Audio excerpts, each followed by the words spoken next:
આંગણવાડી બહેનોના માનદ વેતનમાં વધારો 17 ફેબ્રુઆરીનો નિર્ણય શું હશે? હકીકત, સંઘર્ષ અને ભવિષ્ય. નમસ્કાર મિત્રો, સ્વાગત છે તમારું અમારી યુટ્યુબ ચેનલમાં. મિત્રો, આજે આપણે વાત કરવા જઈ રહ્યા છીએ એવા વિષય પર જે છેલ્લા ઘણા સમયથી ચર્ચામાં જોવા મળી રહ્યું છે અને જેમાં લાખો પરિવારોની જિંદગી જોડાયેલી છે. આંગણવાડી બહેનોના વેતનમાં વધારો. સોશિયલ મીડિયા પર હાલમાં હેડલાઇન્સ ફરી રહી છે.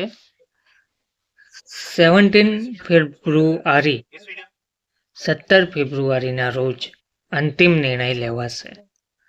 આંગણવાડી બહેનોનું હલ્લાબોલ. પરંતુ મિત્રો, સવાલ એ ઉપસ્થિત થાય છે કે આ ન્યૂઝ કેટલી સાચી છે? હકીકતમાં સરકાર શું વિચારી રહી છે? આંગણવાડી બહેનો શું માંગે છે અને આગળ શું થઈ શકે છે? આ વિડીયોમાં આપણે અફવા નહીં પરંતુ હકીકત, પૃષ્ઠભૂમિ અને શક્ય પરિણામ સમજવા જઈ રહ્યા છીએ. તો વિડીયોને અંત સુધી જરૂરથી જોજો, કારણ કે છેલ્લે જે આપણે વાત કરીશું કે આ નિર્ણય જો આવે તો તેની અસર તમારા પરિવાર પર કેવી પડશે અને આ નિર્ણય પરની શક્યતા શું છે.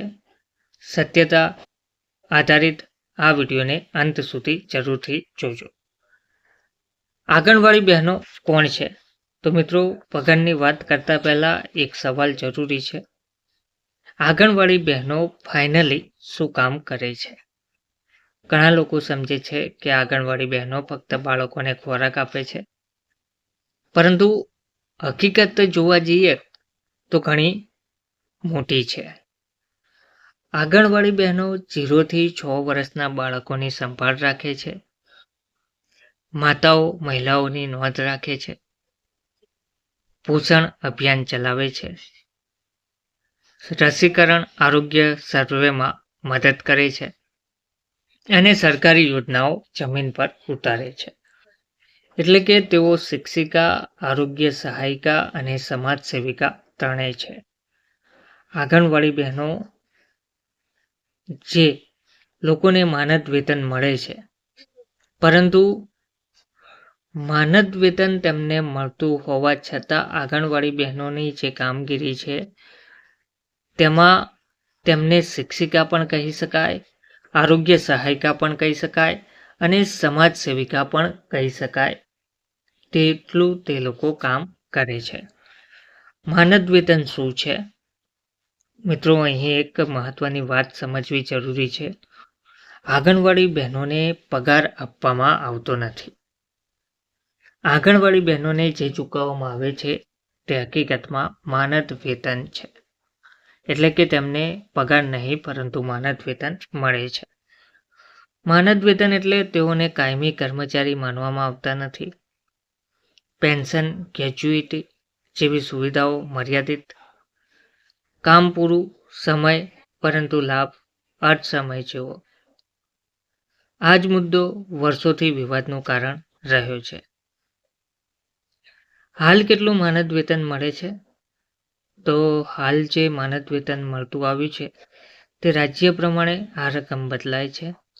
સામાન્ય રીતે આંગણવાડી કાર્યકર બહેનોને 8 થી 10,000ની આસપાસ, મદદનીશ બહેનોને ₹4,000 થી 6,000ની આસપાસ.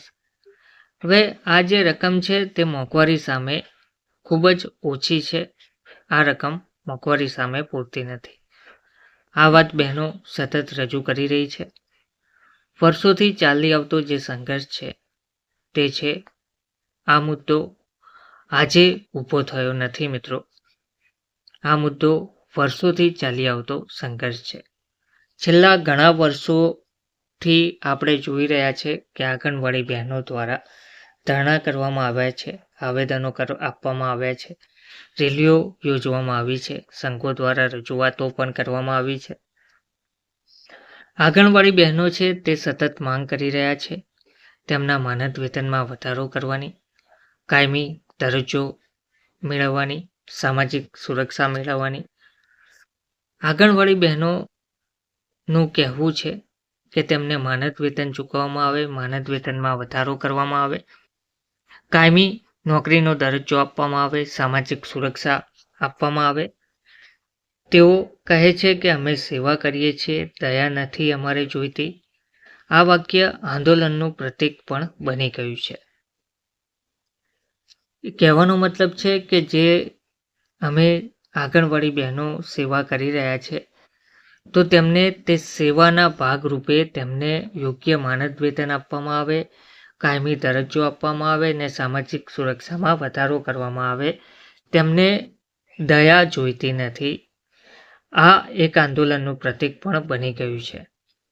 હાલ જે ચર્ચામાં રહેલો મુદ્દો છે તે છે 17 ફેબ્રુઆરીનો મુદ્દો. હવે આવીએ મુખ્ય મુદ્દા પર. 17 ફેબ્રુઆરીએ શું છે? મિત્રો, અલગ અલગ સ્ત્રોત મુજબ સરકાર અને કર્મચારી સંગઠનો વચ્ચે બેઠક, ચર્ચાની શક્યતા, માનદ વેતન સમીક્ષા અંગે પ્રસ્તાવ.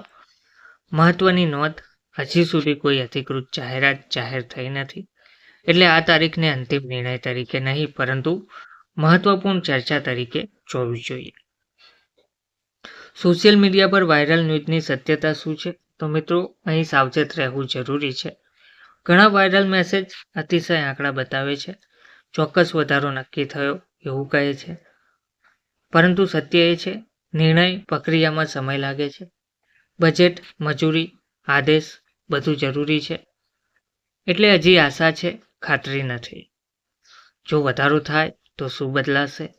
ચાલો આપણે માની લઈએ કે વધારો થશે તો પરિણામ બહેનોની આર્થિક સ્થિતિમાં સુધારો, બાળકોના પોષણ પર સકારાત્મક અસર, સમાજમાં કામનો માન. આ ફક્ત પગારનો મુદ્દો નથી, આ સમાજના ભવિષ્યનો મુદ્દો છે. સરકાર માટે પડકારો.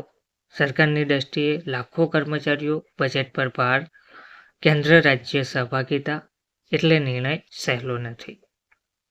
તો હવે આગળ શું થવું જોઈએ?